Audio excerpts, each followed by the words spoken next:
Hello everyone and welcome back to my channel. So this is the last episode of this series, how to create a high performing real estate campaign for yourself or for your client. So let's jump into the video, and before starting the video, don't forget to subscribe the channel and like this video. Alright, so now you can see that these are our previous campaigns we have run. And as for an example, let me show you. It has been running since April, and this is the new one. It just started for 3rd of May. So it's been started since 3 days, you can say. And in 3 days, we got 4 leads, and the cost per lead is really good. I haven't increased the budget on the campaign yet. It's the initial budget we started, and we are getting leads. So I'm not going to change anything on the campaign yet. So the first 7 days of your campaign, you don't anything. Just wait and let the records in their work. After that, you can see all the columns. So before jumping into the numbers, we need to set up our analytics dashboard as it is like this. So these are all important columns. The first one is the campaign name, then the delivery, which campaign is active and off, and the amount is spent, that how much you have already spent on your campaign. This section is host per reserve, so it will show you what is the per lead cost on your campaign, the leads you have received, what is the cost for per lead. The results are obviously the ones where how many leads you have received, what are the clicks, how many clicks you have received on your campaign. So then let me make it maximum so you get all the numbers and everything. Yeah. In this campaign, we don't have much uh, active campaigns before, so let's go to a different. This one maybe we got,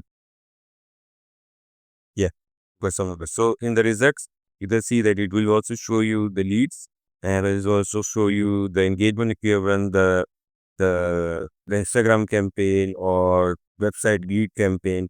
So or website clicks campaign, it will show you all the results there. That how many people have clicked on your ad and how many have linked on your website and how many leads you have received on your campaign. In the reach, it will show you that how many the ad, uh, how many people have seen your ad. So as for this campaign, 2,000 people has already seen this ad, and the impression is the number of times your ad has been on the screen of the user. So it can be like 3 or 4 times displayed per user. It will show you that it reaches 32,000 people, but it has been on their screen 88,000 times. So you can divide by 32,000, you will know that how many have it will be on the screen of each person. And this is the same as like this one, because I have like the colors are same. It's just like uh, some are in front of each other, and they are like this. The placements are different, but they all are same. So these are all important columns. The CTR, the interest of your ad. This is really important column for you. You look always, because if the CTR is really low, under 1%, it means that people are not interested in your ad. It's shown clearly. It's been displayed on their sleep. People have seen it, but they are not interested to click on it. It means that there's something wrong with your ad. It's the hook is not good, or the offer is not great to attract the people to click on it. So this is the really important column for you to look always, because if the CTR is really low, like this one, this is a good example here. You stop this campaign as soon as it drops under 1%. This will be low. This will not work, and you can see that it didn't work.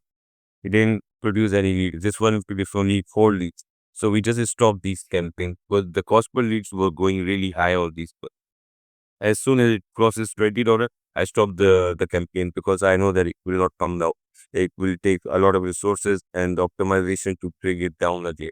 If the campaign is already performing really good, like it's generating 130 leads and like 550 leads or something like around those numbers, like it's creating really good results, then I put effort and try to optimize the campaign, because I don't want to recreate everything. So these all are combined and work along with each other, all these columns. And how you can set these columns in your ad manager, just simply go into the columns here and click on customize column.